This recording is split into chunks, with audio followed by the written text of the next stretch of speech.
చివరి రోజున మేము ఆతుత పెడుతున్నప్పుడు ఎట్లా జరిగింది ఆ యాక్సిడెంట్? దాంట్లో కుట్ర ఏం లేదు సార్, కుట్ర కానీ అలాంటిది ఏం లేదు. ఎందుకంటే అందరూ ప్రేమించే వ్యక్తి సార్ ఆయన.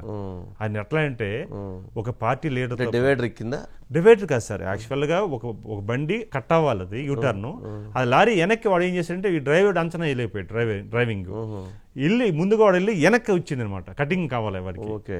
వెంటనే వీడు ఏం చేశాడంటే చిన్న యాక్సిడెంట్ అయిపోయి, యాక్సిడెంట్ బలమైన యాక్సిడెంట్ కూడా కాదు సార్కి. ఏంటంటే గతంలో ఒక ఇన్సిడెంట్ జరిగింది, నక్సల్స్ ఇన్సిడెంట్.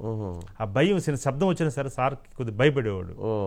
అది పైకి వెళ్ళి కింద దిగింది కదా నక్సలైట్లు పేలింది, దాంతో ఒక ఫీల్ ఆయనకి ఇప్పుడు కూడా భయింది. అది హార్ట్ ఫెయిల్ అయింది సార్కి. ఆ యాక్సిడెంట్ ద్వారా ఆయన చనిపోలే, హార్ట్ ఫెయిల్ అయింది. ఇవన్నీ కూడా జరిగాయి. ఆ భయం విషయం ఏంటంటే ఎర్రరావు నాయుడు గారు చనిపోయిన విషయం నాకు 2 days వరకు తెలియదు సార్.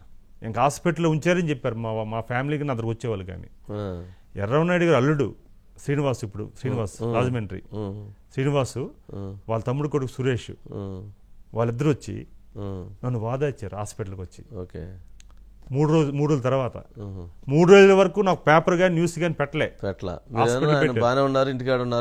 హాస్పిటల్లో ఉన్నారు, వైజాగ్ తీసుకెళ్లారు, సార్ సేఫ్, కాలు ఇరిగిపోయింది, ఆపరేషన్ చేశారు అని చెప్తున్నారు.